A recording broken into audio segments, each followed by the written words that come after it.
I still remember the sound of the drums that day. It was the Oro festival in our village in Ogun State. Everybody was excited. The women were clapping, the men were drinking palm wine, and my mother, she was the most excited of all. She had tied her best wrapper, rubbed red powder on her cheeks, and told me she was going to shake her waist like the young girls. I was 9 years old. My little sister, Moran, was only 2. Our compound was just a short walk from the river. We all knew that river. Children were warned not to play too close. It had taken lives before. We heard the stories, but nobody ever thought it would happen to their own family. That afternoon, my mother told me to stay in front of the house with Moran.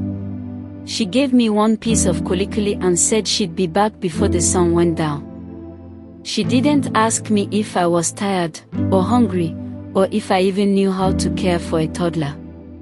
I was just a child myself. But she left. Moran was quiet at first. She sat on the dusty ground, playing with stones. I watched the sky slowly change from gold to orange. She got bored. She stood up, smiled at me, and started walking toward the bush path. I shouted her name. She laughed. Then she ran. I chased her. I swear I did. But I was barefoot, and she was faster than I expected. She got to the edge of the river before me. She was reaching for a frog, giggling. Then she slipped. The scream that left my throat didn't stop. It echoed in my ears for weeks. There was no one around. No adult. No man. No mother. By the time someone heard me crying and came running, it was too late. The river had taken Moran. My mother came back hours later, smelling of sweat and ogogoro, shouting, "Where are my children?" like she didn't know what she had done. I didn't speak to her for days.